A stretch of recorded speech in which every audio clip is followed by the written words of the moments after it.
I'm not perfect, God, neither are you. Tell these salty motherfuckers to tell the truth. Tell politicians to give up the rooms. Tell silent voters to stand up to the booth. God, it's me. Can you hear my plea? Feeling like I'm lost in this world, can't you see? Demons creeping in, trying to take control of me. But I'm just trying to find the light, trying to break free. I'm not perfect, God, neither are you. But why you keep forgetting me? What did I do? Trying to have a convo, but you starting to preach. Feeling like I'm on a leash. Can't find no peace, find no peace. Living in hell, can't you hear my plea? I'm suffocating, can't you see? Why you let these false prophets roam free? While the real ones suffer, can't you see? I'm not perfect, God, neither are you. Why you keep targeting me? What did I do? Trying to have a convo, but you starting to preach. Feel like I'm on a leash, can't find no peace. Hardest battles, strongest soldiers, greatest burden, broadest shoulders, pushing up just like these boulders. This conflict like it's water, so this mercy, take my chalice, seeking grace through all this malice. All of these salty motherfuckers to give out. Politics and sinners, they all the same. Got me stuck in this endless game. But I won't give up, won't play the role. Gotta do what's best for my soul. I'm not perfect, God, neither are you. Tell these salty motherfuckers to tell the truth. Tell these politicians to give up the room. Tell silent voters to stand up to the booth. Living wild but truthfully free. God keep on watching over me. Take my. Hey, good morning, good morning, good morning, good morning, good morning, good morning. This morning I want to talk about no oversight, open pockets, the capital hustle exposed. But before I get into all that, I want to get into empire music, talk my shit. Now, I want to give a little background. I think this is somebody on Facebook, and I was just going through their page. I think his name is Keem Anderson or Akeem. But this is Minneapolis, and this is independent music.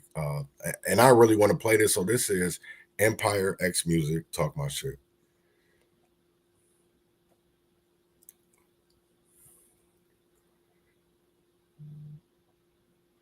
Prime me a champ, not feeling like free. Big dog stat, I'm MVP. Niggas envy me, been pop my shit since the MP3. Now I'm in too deep, mind that piece. Smoking on pressure, motherfucker great, not that nigga better. New jet drip on the cashmere sweater. See my bag getting bigger, now back getting better. Back in came, need all the extras, etc.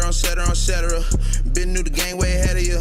Fucking in your bitch on the regular. Talk my shit, smoke this out, don't cough, little bitch. 200 plus when I walk, little bitch. Chopping up shorty just off my wrist. Who the fuck you know talk like this? I'm a hot motherfucker, blow off your grits. This drip too sick, don't. Little bitch, this sauce, little bitch. Catch this box, Randy Moss, little bitch. That tough ass shit, nigga, fuck that shit. These shoes offline, don't scuff that shit. That last song, we don't even bump that shit. That pack come in, we gon' bust that shit. These hoes talk, we don't even trust that shit. Don't entertain none of that such that shit. Big L, fuck around and stuff that shit. Don't rush that shit, just puff that shit. I smell good, I look good. Yeah, I feel good. The chick I'm with right now, tell you out her mouth, yeah, that I fuck good. My rhymes tight, my vibes right. Yeah, it's my time. They thought it was over, they ain't know it's only halftime. We still with the X, yeah, we gon' step for our respect. We move like the woo, if I was you, protect your neck. The smooth one, not the crew, but in the mood, I'm gonna flex. New jacks up on my chest, you can see I'm well invested. I'm with my shooters, they the best with the and yeah, your chick, she give me neck, it feel like. Look, I give you one more chance, you don't want no problems. Mary J. Blige, you don't want no drama, oh no. Me and my bag been bonding, okay. Busy with the cash, I'm counting down to double up fast, goddamn, I got it. Look at this goddamn talent, get a seat looking bad, y'all left, y'all dropped, yeah, the flow still crazy, and the X still got it. Niggas still crying by the top 10, look at these locals, niggas all boxed in, look at this new jacks, niggas can't cop this, next up to Tesla, I'm feeling exotic, I feel like I'm Pac, but I smell like a mic, got a pack of that. Got to the room, yeah, she freaky, she nasty, she give me that. The only goal was getting paid and you blew it. Just marvel at me, you can say the heroics. It's showtime again, I got that magic. And if it ain't obvious, then now you know it. The drip just came out the rainforest. Toucan Sam must have came on it. Getting paid just to pay it for it. Under the money tree, call it the shade room. We don't need no respect. Use my real name on the check. Max contract the vet. They still can't fuck with the ex. Oh shit, we two-tone, don't touch my shit. This that shit y'all want, little bitch. Mackie Dave, one leg up, snatching that lace front, all up in your guts, little bitch. Do 100 to the stain in the truck. Keep the 9 in the neck in the tuck. Nigga, you can get a whole bitch if you want one. The X back on with a flick of my wrist and a whole nother mo. Drunk as hell, do you dance some song when a team like this? We Hancock strong. Hancock strong. Yeah. Hancock strong.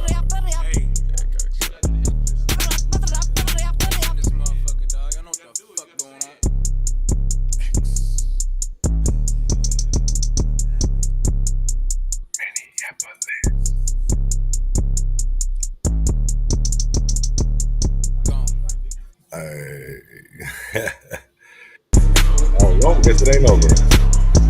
Well, this is like shit.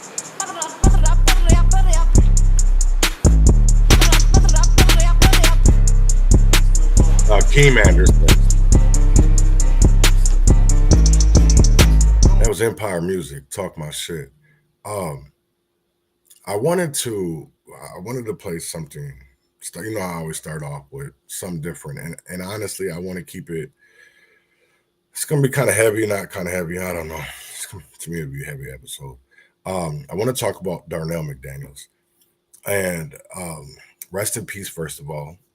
And it was crazy to me because there's so much to this, right? And I know a lot of people are out here maybe wondering, or maybe you ain't fucking wondering. But I have questions, and I definitely want to get some answers just for, you know, the legacy of Darnell. And because, you know, what's crazy is a lot of people don't even understand. They come out and say certain shit, but they don't know all the shit. You know what I'm saying? Just like I didn't know Darnell on a daily basis. Me and this man was working on some that happened to him that was dear to him. You know, and he had turned down some money in a lawsuit. And then all of a sudden, you know, he was this. I don't want to get a whole lot of this shit when it comes to him, right? So I did a data request because I just want to know the cause of death. You know what I'm saying? I do believe that there potentially could be something more here, but I'm not going to speak on that because I don't have all the answers. You know what I'm saying? So I don't want to sit out here and be a conspiracy theorist or any of that. I want to speak on truths. I want to speak on factuals, right? If you can prove it, if you can, you know, read about it, you can show it. That's what I want to talk about. So with that being said, man, I want to get into a little bit of wrongfully convicted, the new slavery. And this is rest in peace, Darnell McDaniels. This is his story. But I want Marvina to go ahead and let people know who you are, Marvina. Hello, everyone. My name is Marvina Haynes. My pronouns are she, her. My organization, I'm the founder of Minnesota Wrongfully Convicted Judiciary Firm. And as Chaz said, I also have a brother who has been wrongfully incarcerated for the last 18 years. Marvin Haynes. So we started using our voice to advocate for not only my family, but other families who are currently wrongfully incarcerated or totally innocent. No, and thank you, because you do such amazing work, and not even just with wrongfully convicted, but also as well for people that are out here on parole and probation, and fighting for them as well, because people they're voiceless as well, because people think that they're on parole, or, you know, we say that we want that second chance. America is so about that, giving people second chances, but when it really comes down to it, we realize that that second chance in life sometimes is a lot harder to achieve than what it really looks like. And we've experienced that with just situations here in Minneapolis with, you know, there's first of all, before we even get into a conversation, let's introduce Mr. Bud Whitehorn, and tell the people who you are. How you doing, everybody? My name is Bud Whitehorn. I'm in Rochester. I'm a community liaison here in Rochester. We created this position back in 2021. Somebody to represent the African American or the Black community in Rochester, to bridge that gap with altercations with the Rochester Police Department, and also to engage and create relationships to tackle the community problems through advocacy. Also co-founder a group called Community Engagement Response Team, CERT, as well. Yes, and y'all do very, very great work. I know I seen you guys did after there was a murder in downtown Rochester. I seen that you guys set up on the weekends and would be doing activities during bar hours. I really love that. You know, with cutting people's hairs and just bringing unity where it's really needed sometimes, and I think people really don't fully comprehend of. Yeah. So what we did, somebody was murdered downtown in the summer of 2021, and we formed a group of volunteers that are of influential individuals in the community. We had people that was coaches. We had people that used to be in the streets, ex-gang members, and people, some just old school teachers that had influence through different areas, and we formed a team. And our mission was to shift the culture of, like you said, to create unity. Instead of, that guy got killed downtown from a dice game. So what happened was, instead of somebody it started with an argument. And instead of somebody trying to break up, or, at that point, they could have tried to intervene.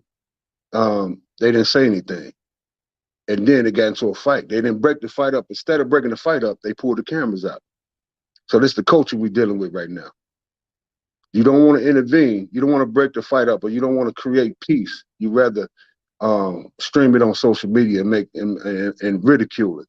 So we went down there to shift the culture and bring love back into the community. We was going down there every Friday and Saturday night for 4 months in 2021, from the end of May until September. And we went down there to shift that culture and create relationships and pretty much keep the police out of our business, to police our community ourselves, and also show the police how to police us.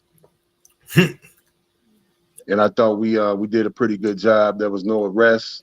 There was and what we found out is that they. So I'm gonna stop this for you, because for transparency and truth, I don't fuck with William Whitehorn at all. I think, him and his group, CERT and Andre Crockett, knowing that they were, and this is out of their own mouths, being a part of Feeding Our Future, I just don't want to deal with that shit. You know what I'm saying? And I'm glad, as an individual, my morals and integrity, that I could have easily have taken money. And that's the problem I do believe when it comes to our older, our older generations. They want to call themselves, gang members and gang leaders and all this shit, right? But that's not how it's always was, man. Because a lot of these niggas weren't leaders. Gang leaders, they were drug abusers. They were crackheads. You know what I'm saying? And that's the big problem with a lot of it when it comes down to our leaders. They want us to sit here and be like, well, they're the leaders, so you should listen to them. What do you mean? They're leading people down a path that I don't want to follow, because I've already been down that path. I've been down that walk of hell. So why do I want to follow people that are continually to walk down this path of fire? Man, I don't want nothing to do with it. That's why I don't go to protests. I don't go to rallies, because what are you doing afterwards? What are you doing afterwards? Are you out here really, honestly? Because here's the whole thing of it is, niggas can do this, pull up. What does that help? What does that help? What a pressure are you applying? It's the same thing as, like, everybody's so worried. I'm not going to say everybody, but a lot of people are worried about, Royce White and his campaign and Win Red or whatever the fuck it's called. What about Lacey Johnson? That was over almost $5 million in credit card fees. So if you're only worried about him because he's popular, he's an ex-NBA player, he plays in the Big Three, and he's a black man, I don't care about none of that. Let's talk about all these other motherfuckers that y'all don't want to talk about. Because I'm comfortable talking about Amy Klobuchar. Let's talk about Lacey Johnson. Let's talk about Tom Emmer. Y'all don't ever want to sit here and look at the connections and then wonder why people get the money they get. And then you're over here wondering like, damn, that's insane. But when there's problems with the RFP process and it wasn't objective, it wasn't open to the public, what did you expect? That people with connections, that's why I dislike John Thompson. This was something that he could point out, but instead he didn't. He didn't point out this RFP process. And that's the one crazy thing, because people are like, well, why are you so mad? Why are you this? Because have you understood what I've gone through? Have you understood what I've gone through? And then the crazy thing of it is to just see yesterday, and I'm going to talk about this later, of a lawsuit being dismissed because you had officers that said she perjured herself on the stand. So they wanted to sue for defamation. So really, people should be looking at the mayor of Minneapolis and your police chief, because this is the number 2 in the Minneapolis Police Department. And then you look at Chris Gator, the number 3 with First 48. Come on, man, what the fuck are y'all really doing? Especially in Minneapolis, what are you doing when it comes to the city council? When it comes to Robin Wamsley, when it comes to Vita, when it comes to Jamal Osman, Aisha Shaiktai, Jeremiah Ellison, what are y'all really into? Because to me, it's like a lot of people are scared. A lot of people are scared. Y'all scared of the truth. And in this choice, in this world, we're given 2 choices. We can face it and we can rise, or we can forget about it and run. And that's what we've been doing for so long. That's why our community looks the way that it looks. That's why our neighborhoods, our schools, our judicial system, even our nonprofits, and this ain't just Minneapolis, this is Philly, this is New York, this is Chicago, LA, Detroit, Milwaukee, Atlanta, Miami, all big cities, inner cities, all inner cities. Hey, but that's what it is. And when are we going to get to the truth? When are we going to have that transparency and truth moment? When will we have that moment? Because right now, I think it's here.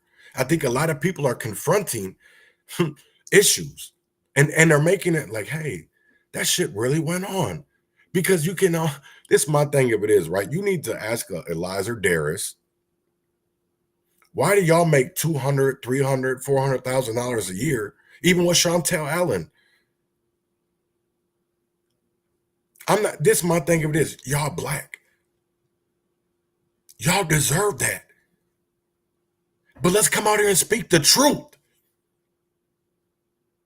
If y'all deserve to get that money, speak the truth. Don't cover it up because you get paid. The same thing when it comes to Georgia Ford,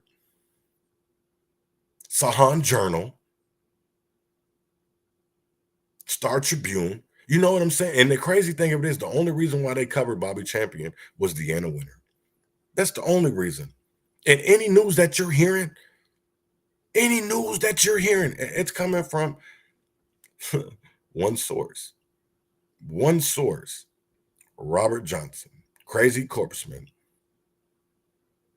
And nobody, you know what I'm saying? That's the one crazy thing. And that's my guy. You go at him, man, you going at me. You go at Marcus, you going at me. You going at Marvina, you going at me. You going at John Tell, you come at me. Because I'm always, because I'll tell you right now, I ain't scared of none of you punk ass niggas. None of you. None of you. And I don't care about it. Here's the crazy thing, all the threats and all that shit. I don't care about none of that. I don't care about none of that because none of that stops this movement. This is a marathon. This ain't no race. What I'm just continue on what Malcolm did, what Marcus Garvey, with the Black Panthers. See, we think it's so much easier to get behind people like Martin Luther King because we are fed that shit.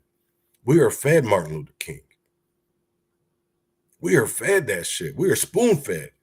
They made sure we ate that shit up. So then you seen when BLM came in, and then when COVID put a shutdown on every fucking thing, then they killed George Floyd. So when are we going to have conversations?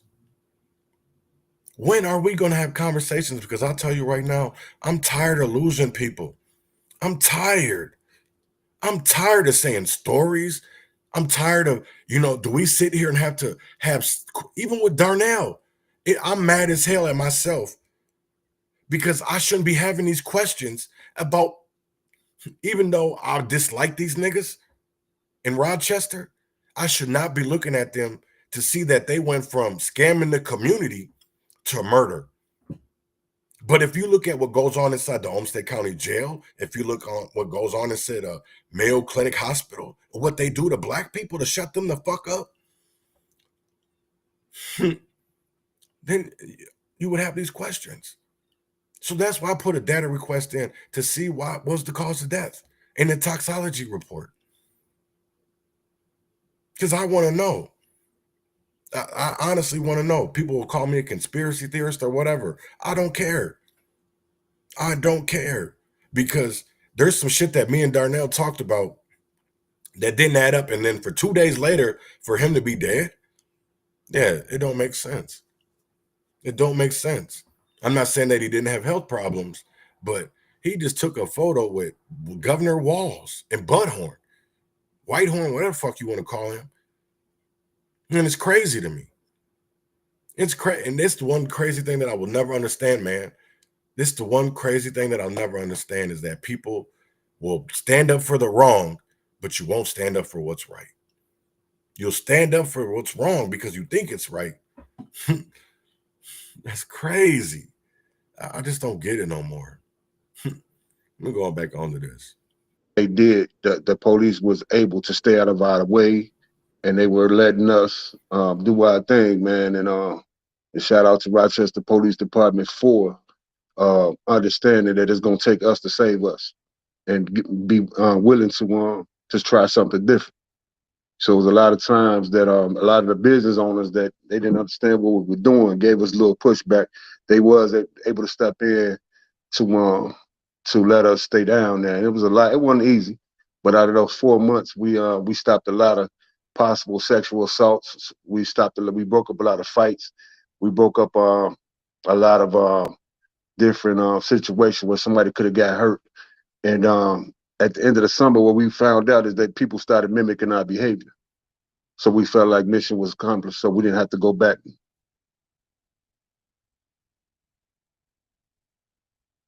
So I have Darnell is on the phone. Can you say hello, Darnell? Hey, how you doing? Can you guys hear him? Hello, Darnell. What's up? What's up? What's up? Man, what's up, bud? What's the business? Man, same thing, man. Man, I told you, man, it's time to go at these people, man. Oh yeah. Let the world know how corrupt Olmsted County is with their law when it comes to people of color. And all I'm gonna do is just tell the people how it really is, especially when you're a target. See, when you're a known person down there, when you out there in the streets hustling and you're a known person, so you get subject to be charged for anything happening if you in the vicinity of what a crime happening. That's what happened to me. No. So can you get into the details of your crime, of your wrongful conviction, of basically just lay out the. I'm gonna lay it out. Yeah. Back in 2015, to this place called the River House to look for a room because I had just got out of prison in 2014 of November. So this guy died in January of 15. So I go there 1 week. The lady said she didn't have no room, but I can check that in a week or so. So this particular day I checked back.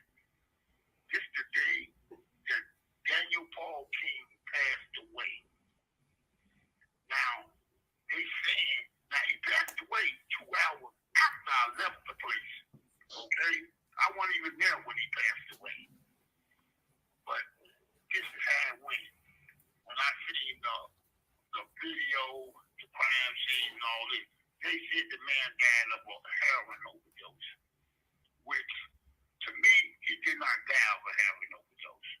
That's the first thing that's wrong. Now, the second thing is, when his roommate, see, when I was pulling up to the place, his roommate was walking in off the street. So I walked right past him into the house, straight to the bathroom. Now, when I'm going to the bathroom, the roommate and the guy walking towards me. I don't even see him. So I go into the bathroom, come out. His room is right next to the bathroom. So I happen to, when I'm coming out going past, I look in, see Dan standing there. I go in and ask him, is the lady there who been doing it? He said, no. I said, man, it's been a while since I seen you. And left. That was at 4:03. I got there.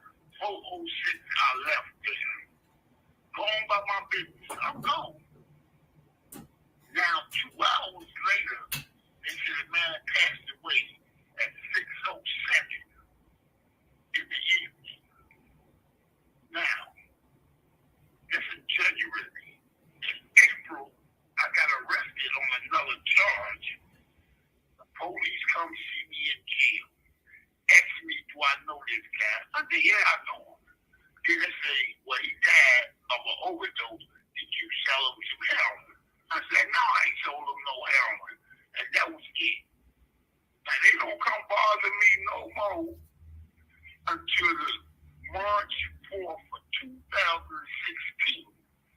Now, let me tell you about that.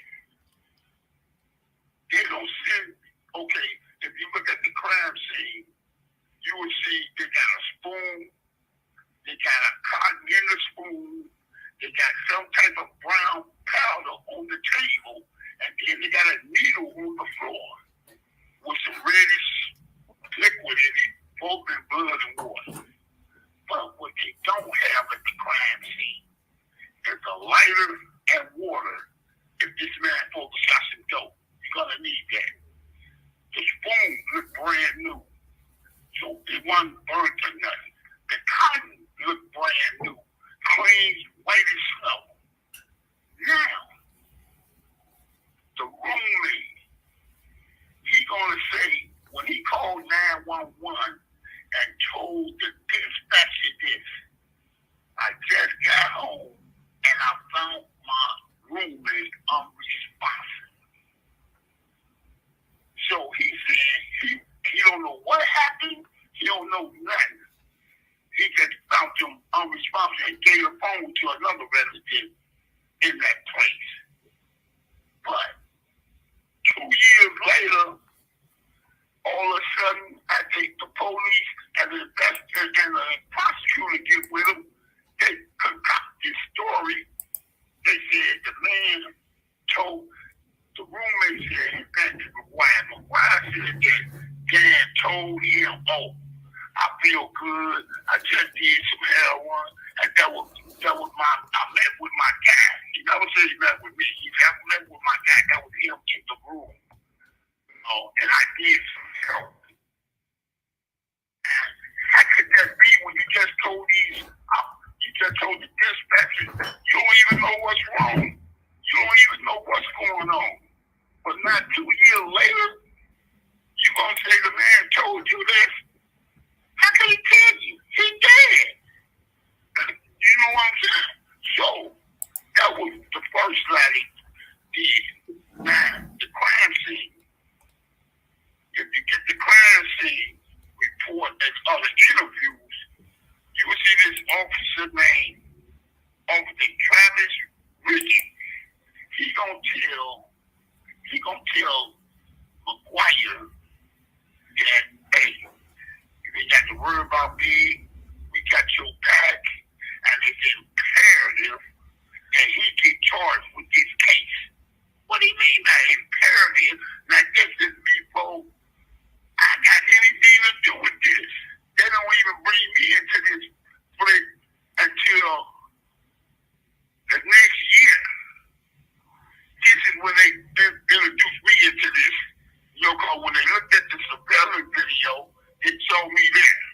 Right. 2 hours before this man died.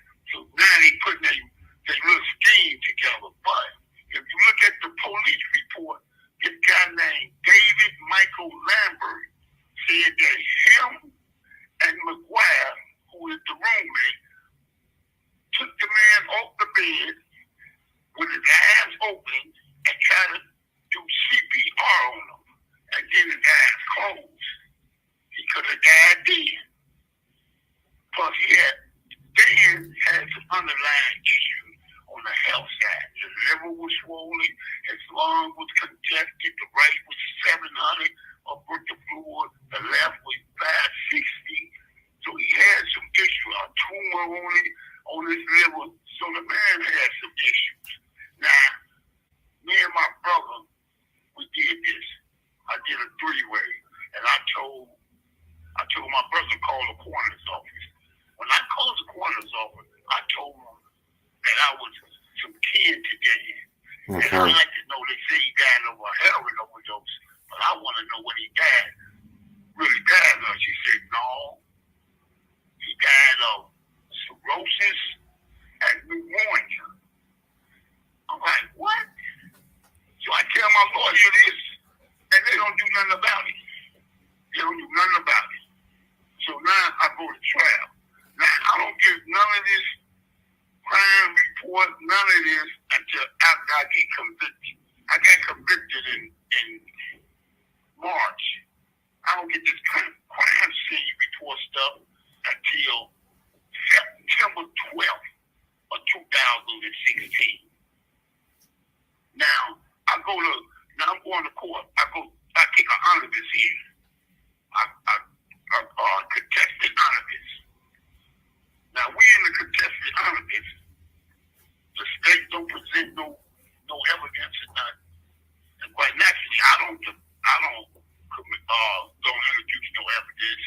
But the judge Wallace, Kathy M. Wallace, she gonna bond it over for trial. She gonna talk about we hold a strong suspicion that you might have could have done it. So we gonna leave it up to a jury to decide. Hold on, lady.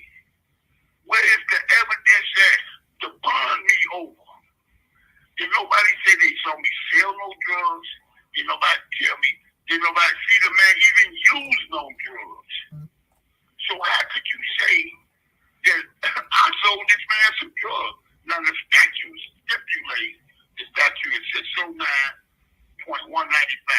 They say anybody who sells, liberate, barter, or exchange, deliver, administer, distribute, class 1 or 2 narcotics is guilty of a 3rd-degree murder. Mm-hmm. They never charged me with no type of drug crime. They charged me with a straight murder, like I shot the man up and the man died. Never charged me with a drug crime. So how did I supposed to give this man the heroin? Y'all said I sold him heroin, but ain't no proof of it. Ain't nobody said nothing. Now, the pathologist who did the autopsy on this guy, he said the cause of death of acute heroin alcohol intoxication. Don't know which one caused his death. He said he could have died of alcohol poisoning. Just as well he could have died of some heroin. But it wasn't even a legal dose of heroin in his system. See, what they fail to realize is when you a heroin user, you're going to have metabolites of morphine in your system from days ago. That's why when he said 1 munches of poppy seed in his system, because the man didn't do no drug. He didn't do that heroin, what it's supposed to be heroin, in the room. And do you know when they tested that stuff? 14 months later. They didn't test it at the scene, because if you get the crime scene report, you will see that this officer named Brian Rosell and William Cartel, they don't say that I'm gonna do some more on Darnell, especially the background of his case, everything that he was fighting, because he was fighting for his case to be relooked at. Also the lawsuit. So I want people to, so Liz Collins and Alpha News was on this morning on John Justice. I think his name is JC Chavez or whatever. But there was some shit that was said, and I think people need to listen to this, right? So they're talking about the defamation lawsuit that was against the Fall of Minneapolis documentary. Alpha News, Liz Collins, and the director, Dr. JC. I don't know, can't say his last. I think it's Chavez or something, but maybe that's not what it is. But you need to listen to this shit because to me it gets some good information comes out. And I honestly know Lou Goose, and it wasn't just Lou by himself, it was somebody else. They wrote the article together, and I'll pull it up. But people should hear this. So with that being said, I'm going to get into this. John Justice and Liz Collins and Up News. Home of the Next Day Install Studios. My name is John Justice. We are joined by Liz Collins. We also have J.C. Shea on the line as well. Good morning, Liz. Good morning, J.C. Good morning. Was that Bob that called in? I don't think so. I think I recognize his voice, but good morning. That was Hans. That was Hans that left that. So that was not my urging. I just want to say that up front, guys. So good stuff. Hey, JC, thank you for coming on as well. Good morning to you.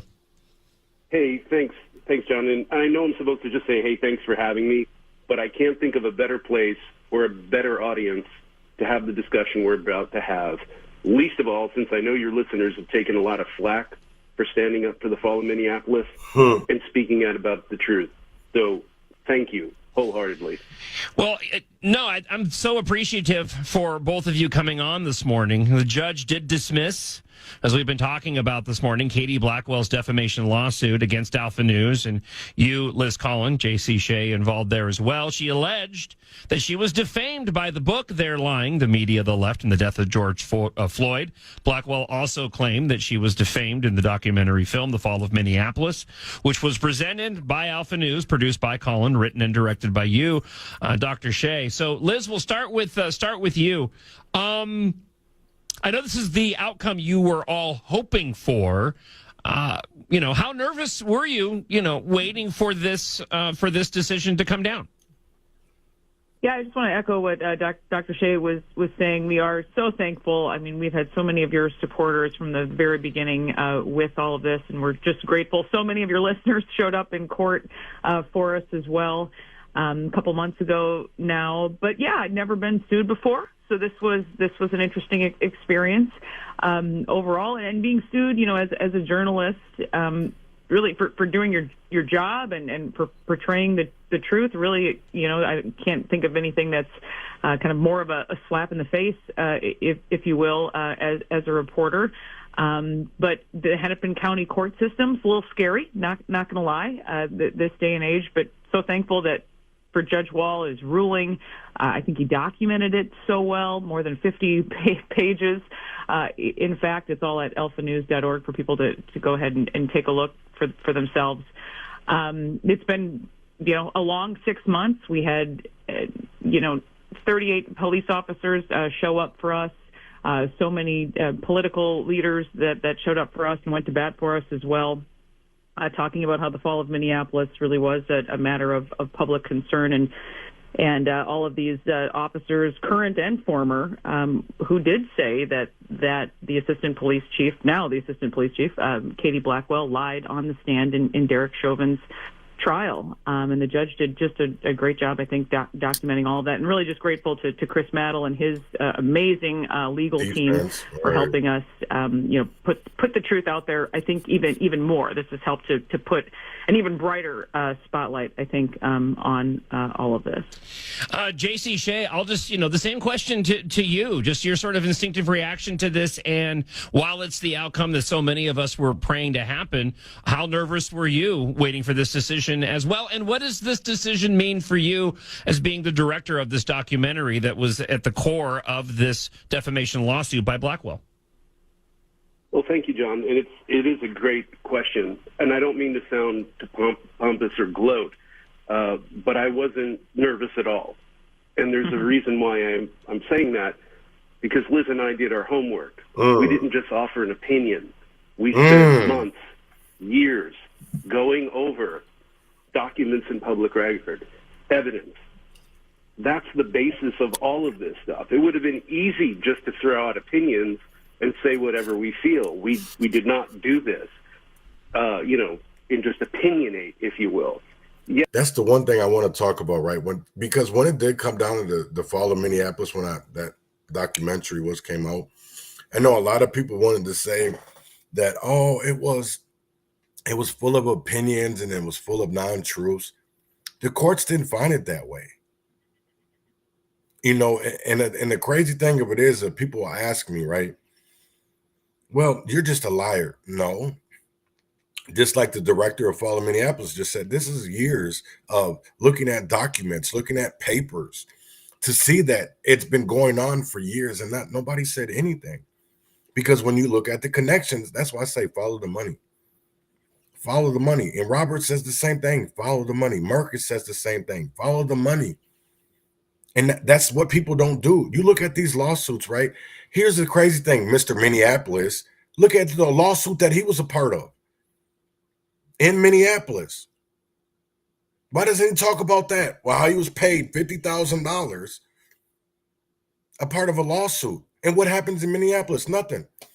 Nakima, her husband, all for shit that they were never a part of. They were never a part of. But because they knew the right people, they could get into it. That's the one crazy thing. Why doesn't that nigga talk about his lawsuit with Minneapolis and how he won $50,000 because they settled with each of the protesters? I think there were 7 of them, 7 or 10 names, but they each got $50,000 each. And then they got so much money went to the lawyers. Oh yeah, no, I definitely agree. I definitely agree. There was more going on. And that's what I'm saying. Of like, yesterday was big for me, right? Because I will say this, there's a lot of stuff that didn't come out. And this is the words that the judge used in his write-up, right? Is that Blackwell's account was inconsistent with MPD policy remains supported. Even if Blackwell accurately described the distinction between training and policy, her overall testimony could lead one to believe that Chauvin's technique was unauthorized and foreign to MPD practice. So, and I do agree, Robert, and we both know this, is that they used people with shady ass pasts, right, to get what they wanted. And the crazy thing of it is, while we're sitting here looking at bringing up Blackwell's, let's talk about MPD. You know what I'm saying? It's not just Chauvin. It wasn't just Blackwell. It wasn't the 38 names that said that, Blackwell she perjured herself on the stand. And then you seen the chief of police come out and say something. You seen the mayor of Minneapolis stand behind her. They stood behind MPD, and we're still having people stand behind MPD, even though we know different. Even though we know different, because at the end of the day, I will tell you like this. The gatekeepers won't allow you to do what you want to do. And that's why I say follow the money. Follow the money. Here's the crazy thing that I want to say is that since ask Mason to show our emails, me and his emails from almost 5 years ago, ask him to show him my emails and how much he wanted to charge me to learn. Yeah. So not everybody wants to tell the truth. And this my thing if it is. If I can still find the emails, I'll show it. Right. But I will tell you like this is that, and this is again something that I've talked about, I think like 4 years ago, is like, how are you want to get change in the community and you want to charge people to change the community? That's what we honestly need to be asking people. You know what I'm saying? And that's why some of these I call wishy-washy, that I call them friends. You may not receive money, but when they receive money, you look the other way. You stay silent on it. So you're a part of the problem.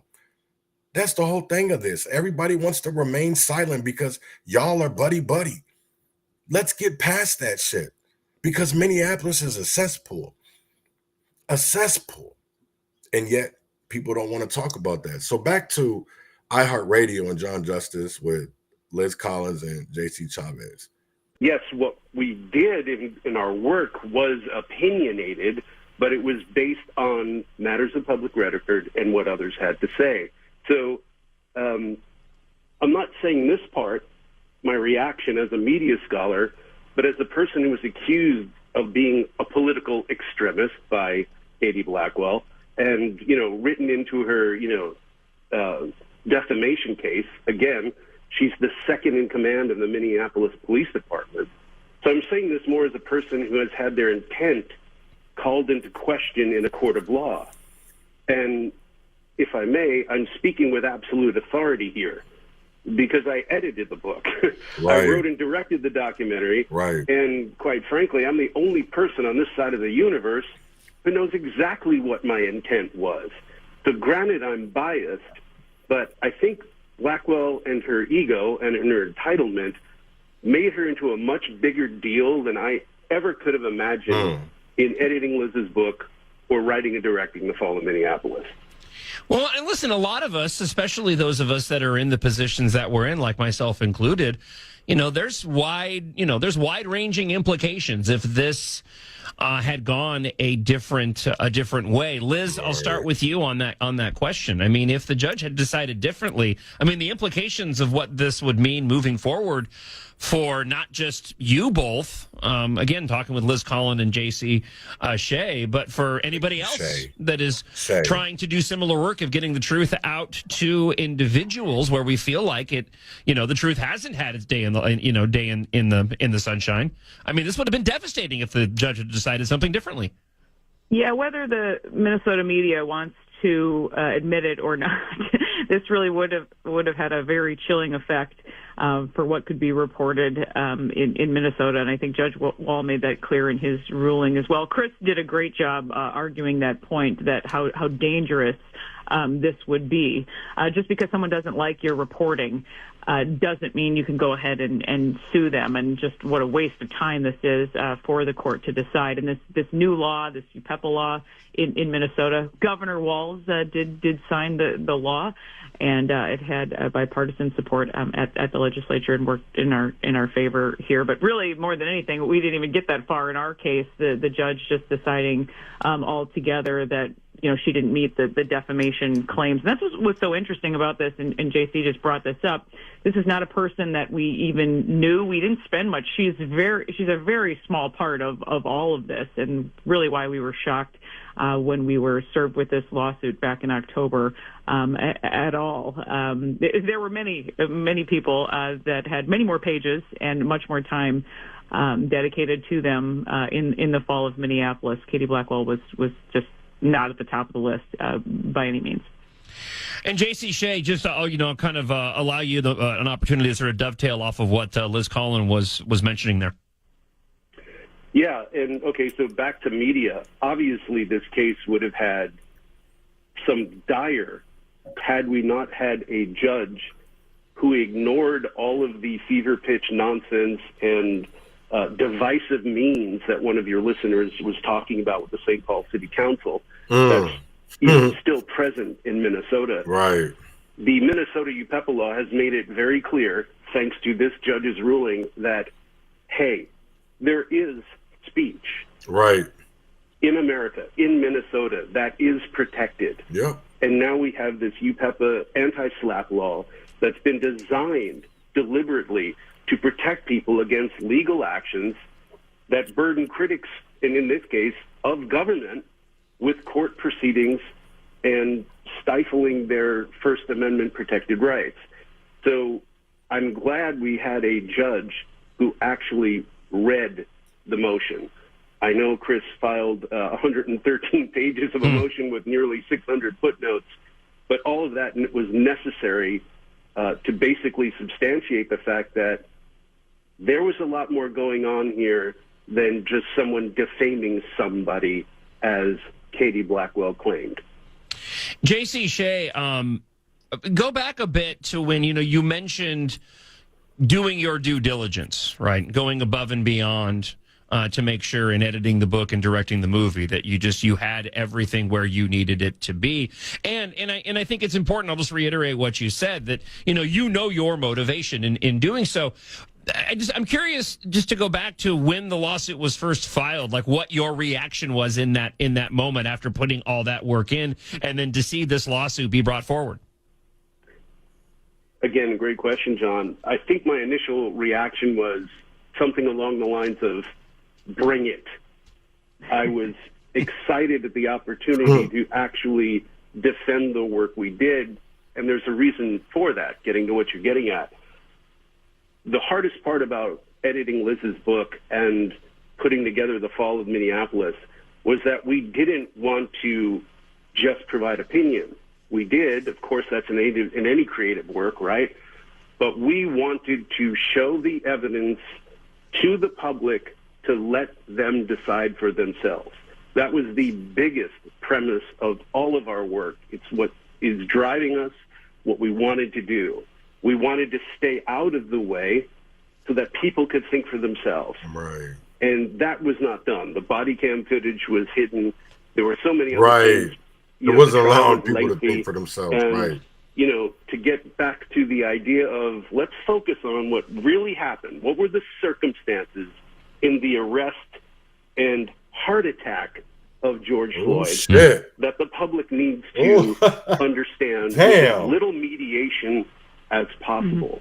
So that's what we were really trying to do. And when that lawsuit was filed, I laughed because of some of the stuff that was in there. I realized the legal team was sophomoric at best. And I was delighted. I was almost ready to just say, I can't wait for the deposition. I'm going to do barnyard animal ventriloquism here. This is going to be a nightmare for them. Liz Collin, go back just briefly. You mentioned in the ruling that the new Minnesota law didn't even come into play. Is that correct? Yeah, I mean, it was really just the defamation the judge spent some time on that. You know, you're a public figure. Right. The judge even kind of came around to our side going, you know, I can see why they did interpret your testimony this way. You know, you didn't tell the truth in this instance. I'm just laughing at because that's exactly what happened with Jay's reaction. He just almost seemed kind of giddy being sued.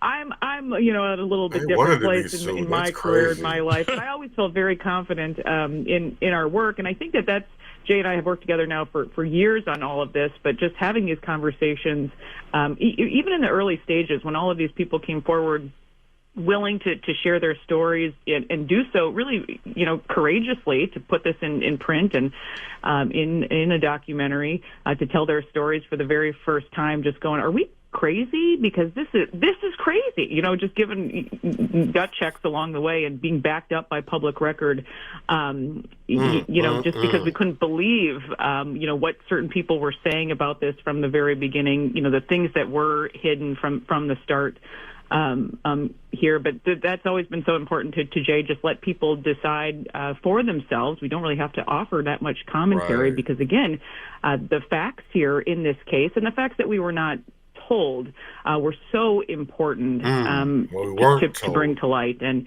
it was funny. He was like, Liz, he said from the very beginning, this is going to be fine. Everything is going to be fine. And this is going to bring more of the truth to light ultimately. And that's exactly what has happened. Talking with both Liz Collin from Alpha News, author of the book They're Lying, and also director of the Fall of Minneapolis documentary.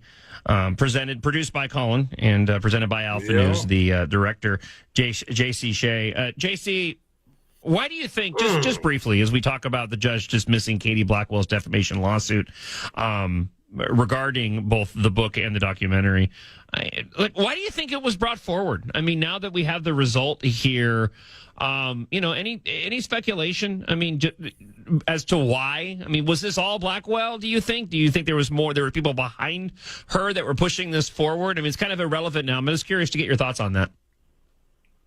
Yeah, I'd like to think this wasn't just her ego and her entitlement or her sense of outrage, like how dare somebody speak about my dutiful work as a law enforcement leader. I think you can look to the law firm itself that she hired and those who are in the circles and orbit of the people who work there. One of them, who I still hold much suspicion about, would be Attorney General Keith Ellison. And I think there's a lot to follow back to Ellison as the person who is leading this prosecution and allowed, and if I dare say, allowed other prosecutors, more than a dozen of them, to craft and apply techniques that brought about Blackwell's testimony. I think people need to start looking in that direction a lot more. J.C. Shea, one more. Actually, I have a few more things for Liz Collin, but I just want to give you the opportunity if there's anything else you'd like to mention before I cut you loose and continue the conversation with Liz this morning. Yeah, sure. If I may, real quick, I just want to point out, especially other media in Minnesota, mainstream media, are obviously trying to run damage control for Blackwell, okay? But if I can, one thing I want everyone to know, she's the assistant chief of the Minneapolis Police Department. She's entrusted to know the law, to understand the law, and enforce the law. Okay, so granted, defamation law is not criminal law, but when someone in her position, when someone like Katie Blackwell fails to understand the elements of a law and files an unsubstantiated lawsuit while labeling her critics as political extremists, that says a lot about the so-called leadership of the MPD, but it also says a lot about their obviously deep concern, their deeper concern for their ego at the expense of the public they're supposed to serve. And I have to say this, and I don't want to, they force me to by trying to sue me. It says even more about their regard for the truth, for justice, and impartiality. Dr. J.C. Shea, thank you for the time this morning. Congratulations on the outcome of this lawsuit. And I think I speak for the audience as well. Thank you for what you and Liz have been doing, both with your editing of the book and this documentary. I know that a lot of people appreciate it, and I do as well. And thank you for the time this morning. Thank you, sir. I really appreciate it. Liz, we have a few minutes left. A real quick question. Derek Chauvin is looking for a re-examination of everything that went down. Do you see this victory as another step towards a further re-examining of what he went through during his trial? Absolutely. These are sworn court declarations. They will be used in his appeal. I actually suspect the other officers will use some of this as well. This has opened up kind of a whole new avenue, a whole new door for legal proceedings going forward. You have officers who say, in fact, that Katie Blackwell perjured herself. 14 officers went that far in their sworn court declarations, and they will be used. Absolutely. And I think that Jay brings up a good point, too. And we will continue to track all of this over at Alpha News. It will be very interesting if the media in Minnesota asks the right questions. I was planning to perhaps stand outside her office again this morning before. But who's to say that, I won't perhaps pay her a visit again. But there's a lot of questions to be asking this department as well. You remember you had the police chief going to bat for her about her courageous leadership. This ruling, did not go in her favor, but more so, what does this mean now that she didn't tell the truth? So what does that mean, for her position in Minneapolis? I encourage everybody to head on over to alphanews.org. It's a fantastic.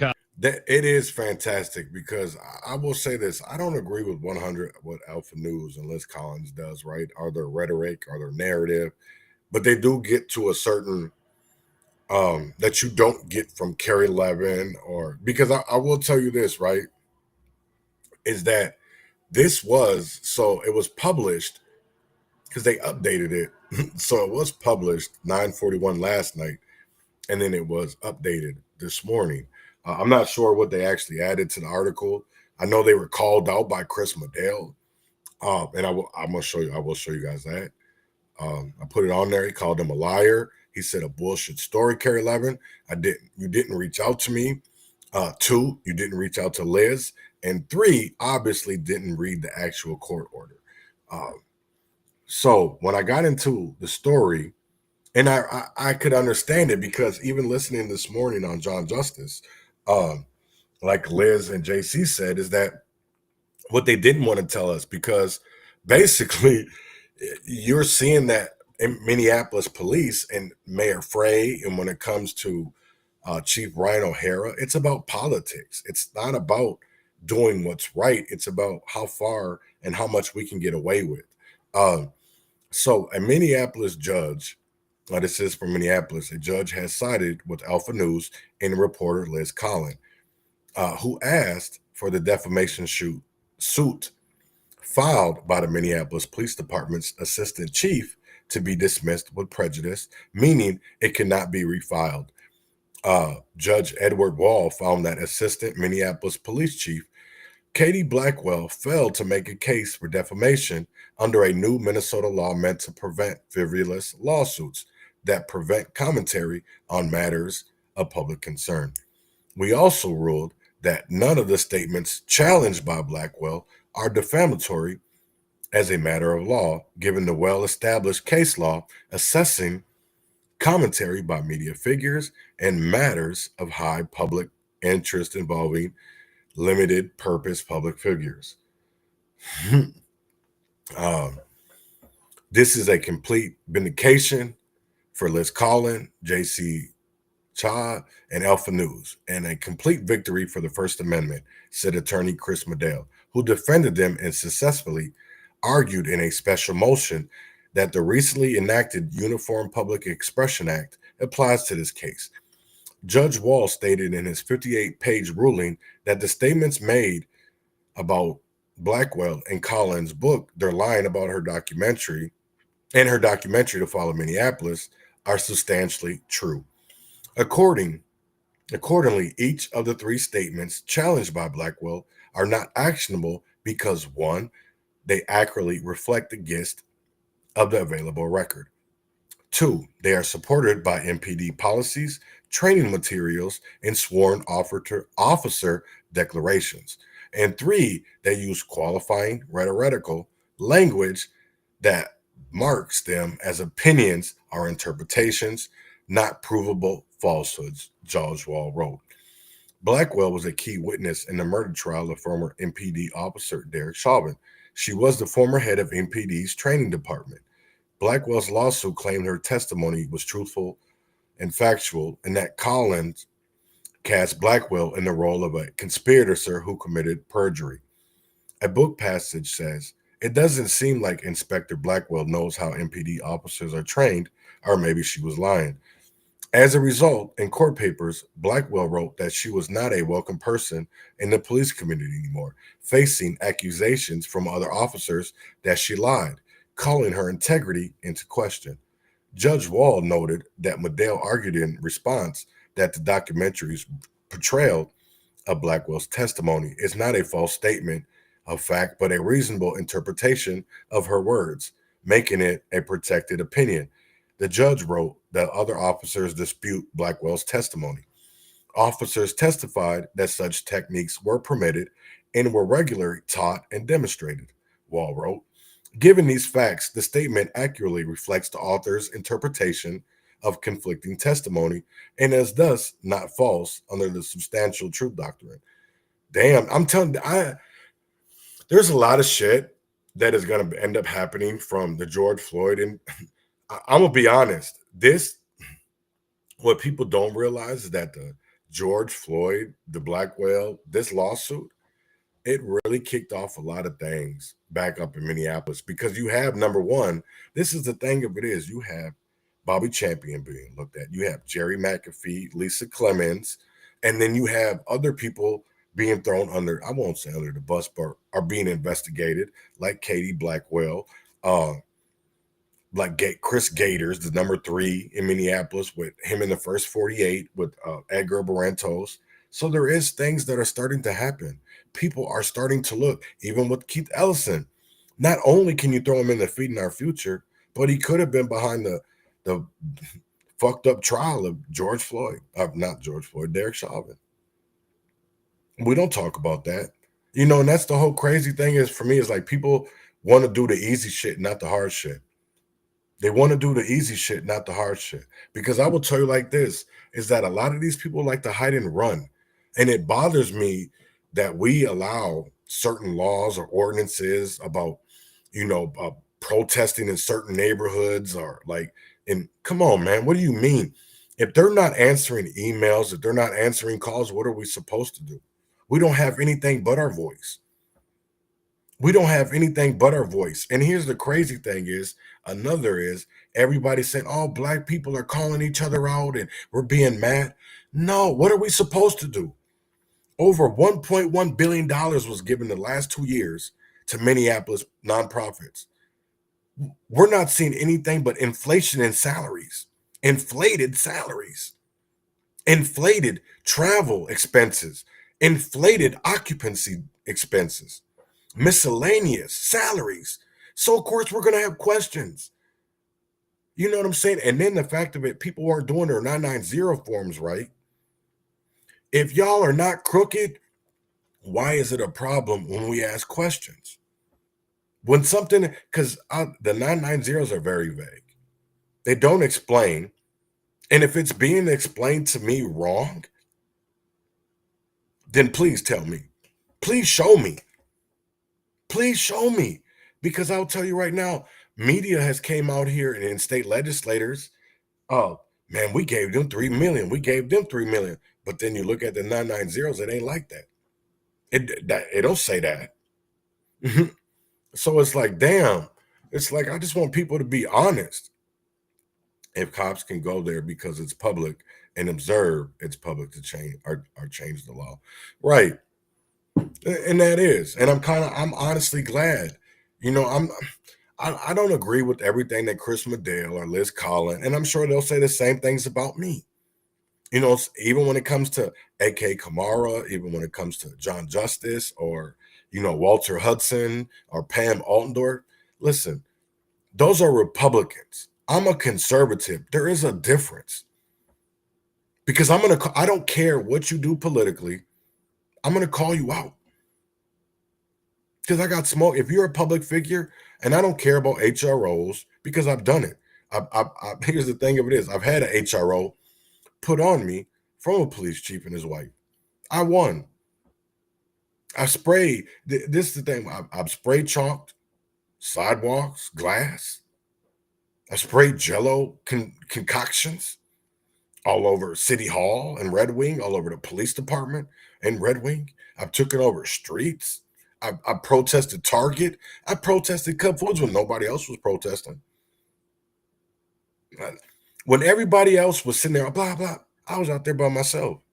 Me and Ashley at Target. When everybody else, same thing when it was at Kelly's Bar and Grill. Same thing with Hanish Bakery in Red Wing. Same thing at John Park. I'd sit up there and I'd be the only one. I didn't care with my bullhorn. I'm going to apply pressure. I don't care. And the crazy thing of it is, you look back at the last 5 years, how many citations or warrant, whatever the fuck you want to call it, I've had charges. How many times have I actually been convicted of a crime? Because I will tell you this, on my hand, I can count voter fraud, which is in Red Wing. I didn't know any better. I was, you know, the crazy thing for me is, right, and I sit here and think about it, is how is that against the law if you were filling it out correctly? If you filed that you had a felony, I didn't vote. I applied. They told me I could. So and then the crazy thing, you get convicted off of something that you go in and you fill out the voter form, but then the one they use against you was done on the internet. And it's like, this shit crazy as hell. The same thing with me spitting at the police. They use something from that happened that day. They take 30 seconds, 45 seconds, but they don't want to show the whole thing. They don't want to show CNN's video. They don't want to show Fox 9, KARE 11. They don't want to show the videos from the footage from the cameras on the buildings. Right? And then I had to hear a whole police officer get up here, and he's getting, this the whole thing of it is, I hate fucking Brooklyn Center, right? Is I had to sit here in a hearing when I was getting sentenced, right? He came up with this victim impact statement. And I'm like, dude, really? Wow. This nigga's a bitch. I'm going to be honest, because if you listen to some of these police officers, especially his victim impact statement, I was like, how the fuck is he a police officer? Even the same thing when it came to Dan Jerzak. The same three that want to get rid of the Kobe and Dante Hosler Act, I talked about already. I said they're going to take it. I wasn't listened to. I wasn't listened to. That's the one crazy part that I will never understand. And I sit here and I just laugh. I just laugh because people want, oh, you're a conspiracy theorist. You're this, you're that. Why does it really happen? It might not happen today. It might not happen tomorrow. But I will tell you like now, the shit that I was talking about, me and Robert and Marcus, and I was trying to educate others around me so that we could go in a different direction. All that shit is starting to come out now. People looked at me and was like, man, you lying. No, I'm not. No, I'm not. Just because you don't understand it doesn't mean that I'm lying. Why don't you just say you don't understand something better than calling me, name calling a motherfucker? Why don't you just say that you don't understand what's going on instead of name calling? You know, I see people running around going to the Department of Health. When are you going to the Department of Education and Willie Jett? When are you going to talk to Aaron Campbell? I bet you these niggas don't even know these names.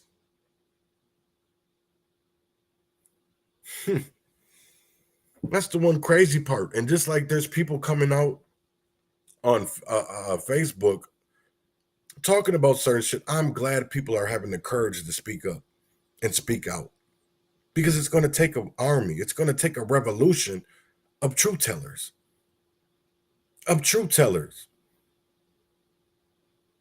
That's what I really want to see, how the caucuses went last night in Minneapolis with Marvina Haynes. I'm really about Ward 5, who got that endorsement, or, you know, even how they did in, you know, basically how they did in all 13 wards. And then even Mayor Frey. I do want to see that, because I do believe that's going to change. That's going to affect Minneapolis. You see Ward 5 open, you see Ward 8. So it's going to be a lot. It's going to be a lot. But I will tell you this, is that I was excited when I seen that. I was a little excited when I seen that. And I was like, damn, that's crazy, because nobody's really talking about it. And it's wild to me that nobody talks about it. So I want to show you something. And it's not because I'm doing it because, oh, you're just doing it because you want motherfuckers to know you the man. No, it's just about what's right and what's wrong. I did want to talk about this though, so maybe I will swing back around because we got a little bit of time. But so Brooklyn Park, they are considering new restrictions of where people can live. Now, I know. I try to tell y'all, but listen to this, is because if you're going to restrict where people can live, that hurts. Now I see, you know, schools, public parks, but how do we protect everybody if we're only doing certain areas? Because kids reside and play elsewhere. They just go to schools, I don't get it. There's this push in Brooklyn Park right now to increase restrictions around where level 3 sex offenders can live. So believe it or not, right now there are none. They can live next to a school. They can live in a group home with people who are potentially vulnerable. And Brooklyn Park is not the only city where there are no residency restrictions. There are actually 27 cities in Hennepin County alone, and that includes Minneapolis. So I had a conversation this morning with Officer Matt Raby, Brooklyn Park Police. I asked him to come on and just talk to us a little bit more about this. So thank you so much for joining us, Officer Raby. Yeah, thanks for having me. For sure. So just to give people some background here, you're now PIO, or the person who's going to deal with media for Brooklyn Park Police, but you've also been an inspector for the last 16 years or so? I've been with the police department since 2009. I've been inspector for, a few months now, 4 months now. But tell us how this came about. Sex offenders, I think many people know they're assigned sort of this level as they're being released, 1 to 3, 3 most likely to reoffend. And am I right in understanding that you would receive some notifications telling you when somebody was going to move into Brooklyn Park? And then what happened from there? That's exactly right. Since I became inspector, I started receiving these notifications and seeing how many were moving into the city of Brooklyn Park. It seemed like kind of a high number, but I wasn't completely sure. And then I received a phone call from someone who's trying to place a level 3 sex offender. And what they said was, hey, we're getting kicked out of Brooklyn Center because they have an ordinance that restricts where we can live. And do you have an ordinance? And I said, no, we don't. And of course, it led me down this path of like, well, who has an ordinance? What are our numbers? And when I looked at the numbers, it was concerning. It was a high number of level 3 sex offenders that are living in the city of Brooklyn Park. So how many are we talking in Brooklyn Park? And then give us some context to maybe like how many are in Minneapolis, for instance. Yeah, it's a good question. So what I did was I took a look at all of Hennepin County, and there are 20 level 3 sex offenders that are living in Brooklyn Park. And when I talk about level 3, they are level essentially 0, it's unassigned, and then there's 1, 2, and 3. 1 is the lowest likelihood to reoffend, 2 is moderate, I guess you would say, and 3 is the highest likelihood of reoffense. And in Brooklyn Park, we have 20 level 3 sex offenders that are living here. When I take a look around at the cities that are nearby us, Plymouth has 0, Maple Grove has 1 or 2, Champlin has 1 or 2. Brooklyn Center has 2. Minneapolis has 121. Now, obviously, Minneapolis is significantly larger than Brooklyn Park. You have 86,000 people, and 20 of those being level 3 sex offenders. When you compare us to cities that are near our size, that was concerning for us. So in ordinance, but it was crazy because when we were on 36th and Penn, there was level 3 sex offenders that lived in there. And nobody cared. You know what I'm saying? Like nobody cared. And I'll admit it. 36 and Penn, that building across from Quick Stop is a DOC house. Across from 36th and Penn, Quick Stop, that building, it's a DOC building where they house level 3 sex offenders. We talked about that with Madria, whatever the fuck they called, the old chief. We talked about this with him because there was some dude that used to come out there and act all crazy. And then we'd see people going in there using fentanyl and all these hookers, these lot lizards. And it's like, damn, bro, like, come on, what do we got to do? Because it doesn't matter how much you have bouncy houses. It doesn't matter how much street revivals you want to be so-called doing. Because when we leave, they just come back. It's like this, I'll say this. It's like when I was younger, we used to have roaches and mice. That was just regular in our neighborhoods, right? It's not that somebody was nasty or whatever, right? It was just a part of our growing up. Nowadays, it's when you go out to the streets, you flip on the lights, especially when you go to 36th and Penn, because that's how it is now. Like the lights were off for so long, and now you had to turn on the lights, and now it's just roaches everywhere. That's basically how it is. They turn the lights off in certain areas, and then they turn them on. Because that's what you're seeing. Brooklyn Center, Brooklyn Park, Minneapolis, 122 level 3 sex offenders. That's fucking crazy. And then to be the fact that you could be a level 3 and be homeless, which a lot of them are in Minneapolis, unless they know their family members, because I would tell you like that, it's hard to rent. It's hard as hell to rent in Minnesota, period. If you not even if you're a level 3. So especially if you're a level 3, it's definitely hard because you're posted, you're talked about, it's public information. You're on a website that we talk, you know what I'm saying? So just like what Wisconsin, you do something over there, it ain't hard. But what about the people that are in your community that ain't on these registries? That y'all don't want to talk about. Y'all don't want to talk about how the DOC that was housing level 3 sex offenders was just 2 doors down from a daycare. Or you don't want to talk about how, kids would go outside and play, and no, they didn't care. And it's just like, damn. But I'll tell you like this, the niggas over there cared because they would check them. They would tell them when certain dudes came out certain areas they would know. They would know because everybody would have their eyes on them because they already knew if the Minneapolis police or Hennepin County sheriffs or prosecutors or nothing, they wanted to treat these people with kid gloves. No, there was some in our community that are not like that. They wanted really change. They wanted real change. They didn't want to just talk about it. They didn't want to go live. That's the one crazy part, right? I'm always asked, why don't you do this? Why don't you do that? What changes? What truth have we got by going to the state capitol, by going in front of the Senate building, by going to city council meetings and making a fool of ourselves and protesting and doing car caravans? Yes, it makes awareness. I believe with that. Yes, it makes awareness, but it doesn't get us change. It only puts money in these groups, organizations' pockets. So I'm not going to support going to some fucking protest. So y'all could take just like in Red Wing that happened last Friday was he had a big ass, I know the dude, Zach, and dealing with the same shit. You know, these truckers, they go by and they these big ass smokestacks, whatever you want to call it. Well, this dude did it.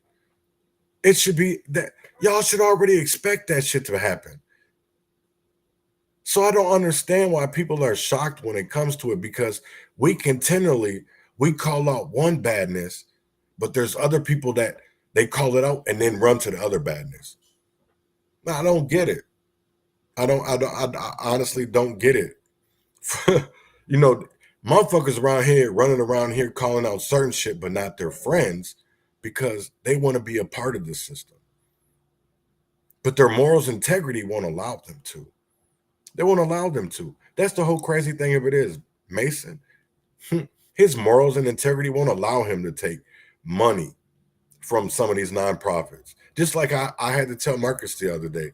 He was like, damn, with all this money, man, I should have got something, bro. No, we shouldn't have. We're in the position God wanted us in. God did this. I know people look at me and be like, oh, this fucked up. No, it's not. No, it's not. Because I'll tell you right now, I know the shit that I'm talking about is working. I know the shit that me, Robert, and others, because we continually talk about it. We continually post about it. We don't get, man, I don't give a fuck about none of you hoe ass niggas. I'm going to be straight up. You a hoe. Bobby Champion, you a hoe because you have allowed this to go on. You've allowed it. And then when it benefits you, you'll put some kind of stop to it to make sure that people get taken care of. That's the whole thing about it, is because even when it came to, you know, Minnesota, you know, people want to talk about his ethics violation. Explain to me where his conflicts of interest came in. If you can go point that out through the 990 forms and all his past, Mason, tell me. If you can follow the money, right? Since you just going around here, pulling up anywhere, if you can tell me, pinpoint me, instead of me going in your inbox and sending you information, and you don't even, and instead you try to get buddy with these niggas. That's why I call you a fuck boy. That's why I call him a fuck boy. Because when a nigga was sitting here looking for a clout and fame, he doesn't talk about when the Natives Lives Matter dude punched him in the face. And they caught it on video. It's on camera. They don't talk about that. You know what I'm saying? And it's like some shit I guess we're not just allowed to talk. We're not allowed to talk about the truth. That's one thing I will tell you that happened in Minnesota and Minneapolis, right? We are not allowed to talk about the truth. We're not allowed to talk about the injustices of the past, even if there was never no answers for it. Even if there was never a solution, we're not allowed to talk about that shit. And I'm like, why? Why? Because the same shit that they were talking about back then, we're talking about today. We're talking about today in 2025 because we didn't get anywhere. You know, a lot of the things that I push are part of Ron Edwards, his 7 solutions. That's why I laugh at a lot of these people. Then they want to tag Don Allen. I know you replaced Ron. I know you replaced Ron.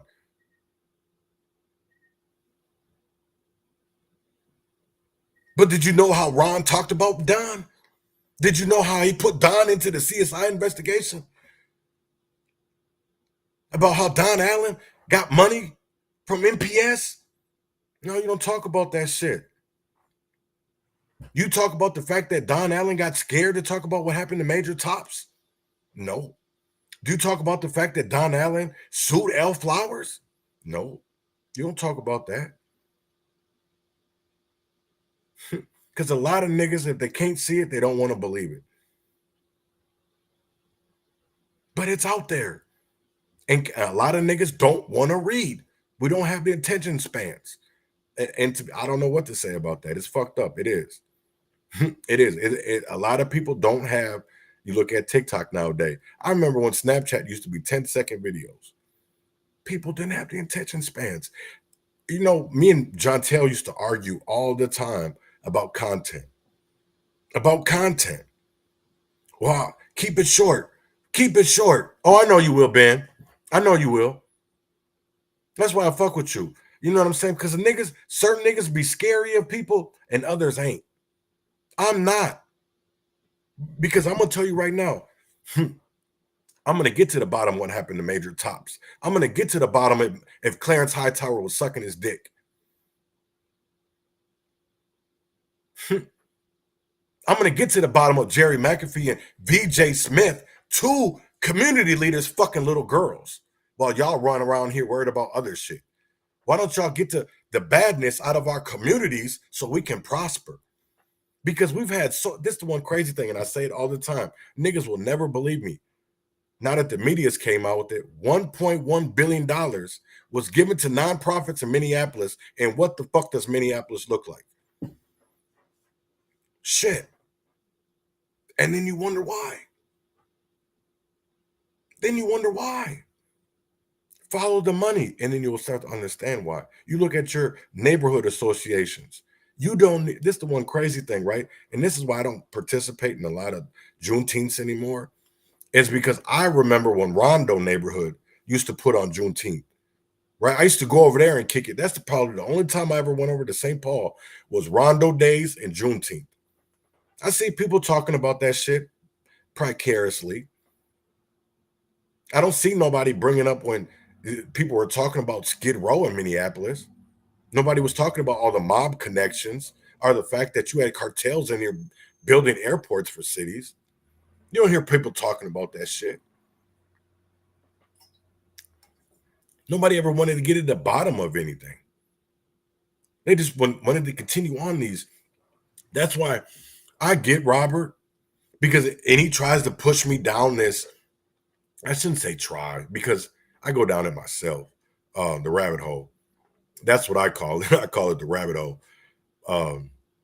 But a lot of it is truth. A lot of it is we need to open our eyes and see what's going on. Is that everything that we think is good, there's some bad to it. And I hate to say it because there is bad to it.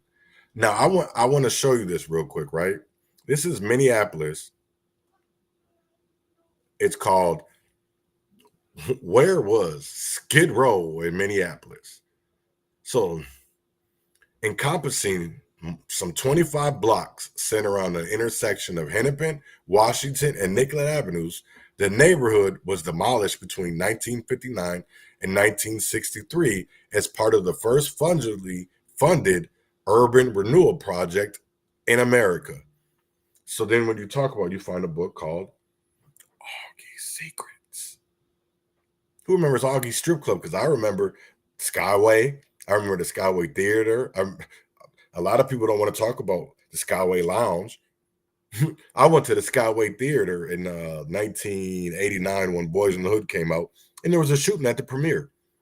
Niggas don't talk about that shit, right? But this talks about the Minneapolis mob and the king of the Hennepin Strip. What does Robert talk about? Mob connections. He talks about the CIA. And again, You have people look at us like, y'all don't know what y'all talking about. Y'all don't want to do the research. You don't want to do the research. You don't want to read. You don't want to educate yourselves. And that's what's crazy to me, right? And I want to get into so much other shit today, but I really wanted to talk about Darnell. I wanted to talk about, well, honestly, listening to Liz Collin and JC this morning on John Justice, I was like, damn, this is explosive, because I honestly feel a lot of people in Minneapolis and Minnesota do not understand what this happened. And even with the this is the crazy thing, because an opinion piece, Ed, came out last night. I'm gonna see if I can find it real quick, and I'm gonna get up out of here. I should have had it already put up for y'all, but I didn't do it that way. But there was an opinion piece, and it was about Bobby Champion, and it was about all RFPs. And the crazy thing is, like, why don't people see they did that too? Is dismissed an historic First Amendment case. People don't understand how big that lawsuit was. And that's what's crazy. Because if you don't understand what that opened the door for, you need to shut the fuck up and go figure out how it did, how that affects Minnesota, because it does, right? So this was done by Brandy Bennett. God damn it. I don't want to register for this shit. God. I ain't registered. Let's sign in. I think I've already made an account. Damn, because I definitely didn't. I don't want to be making no fucking account. Let's see if I can get in here just this one time. Just one time. Okay, yep, I got in there. I got in. I had to make an account. Fucking Star Tribune. I made an account, though. But I want to get into this. So this is called Bobby Joe Champion in the case of blind RFPs. So it was crazy to me. This is by Brandy Bennett. And she says that Minnesota's political elite have perfected a dangerous shell game. Taxpayer dollars shuffled from public coffers straight into the hands of well-connected nonprofits. The latest headline, Senate President Bobby Joe Champion quietly steering public funding to organizations run by former legal client and a colleague with zero disclosure and a shrug when called out. The shameless funneling of taxpayer dollars isn't just a conflict of interest, it's a systemic failure. It's time we torch the current system of direct funding and replace it with blind requests for proposals at every level of government in the state. And see, that's the whole crazy thing that people didn't want to talk about. And read this article if you got it. You want to go read it, please do. There's some really good shit that came out in this. And to be honest, people need to read it. They need to understand that everything isn't what it seems. You know, people have good intentions. I agree. But there is loopholes in the system that allow us to do these things. It allows these scams to happen because there isn't that's the one thing that they're not saying that the media won't say, right? So when I looked into a lot of this, Minnesota has a lot of the weakest laws when it comes to conflict of interest, and we had no kickback laws. So then I started to wonder why Keith Ellison was only going at, we want to call billionaire companies like, these bogus ass lawsuits, but he wasn't going after the things that we cared about. And then I understood why, because the money, when you follow the money, he was involved. He was a part of it. He was, you know what I'm saying? So if you have the state attorney in Minnesota, attorneys general, not going after anything, right? When it came to, because we don't have any laws about it, you should really look at the person, at really Keith, and understand why Andrew Luger was not going at him. Because Minnesota doesn't want to follow the money. Minnesota doesn't want to open Pandora's box, because that's what it is. And it's sad to me. It's really sad that a lot of people in Minnesota, they don't want the truth. They want a narrative. They want a narrative that makes them feel good. They want a narrative and that's not the way that it is. I hate to say it. It's not. And honestly, it won't ever be, I think we're getting there, but until we get all these black churches and all this other shit out the way, yeah, I don't honestly believe that we'll get to the complete bottom of this. And it's honestly, it's sad to me. It's fucked up. I don't know what to say about it because it is crazy. It is fucked up. And instead of people just calling it what it is, the truth, they do the name calling. They call people names. So I don't know where to go with this anymore. I don't know what to do half the time. I don't know what to believe. I just know that a lot of people out here, they need to go read certain posts on Facebook. They need to go read Twitter posts, Twitter tweets, X, whatever you want to call it. But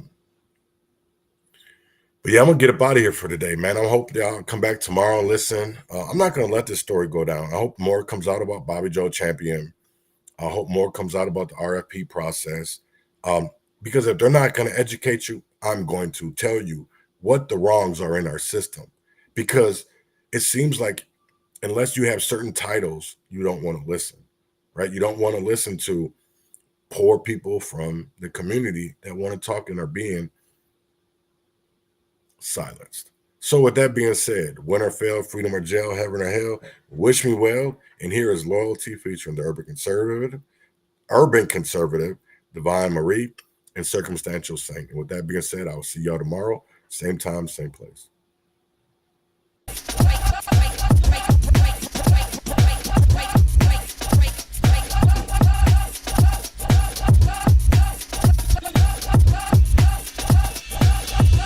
I got more I want to get off my chest. You ever take pen and paper and knew it was about to really be something? It's about to be something. Let that shit flow, man. Let that shit fucking flow. 1989. It's about loyalty. Rebrand that loyalty. Not for real, it's all love. Nothing but love in the heart. Or haters. The ones that like to start. Saint. Still got love for all y'all. It is what it is. All y'all motherfuckers, I still got love for all y'all. So remember my name. The ones still standing against the grain, the corpse, the ops, the political puppets and whatnots, the haters, the shakers, the ones that talk shit when they really don't know you, but they really want to know you. Remember the history. The ones standing as lighthouses bearing knowledge in the night.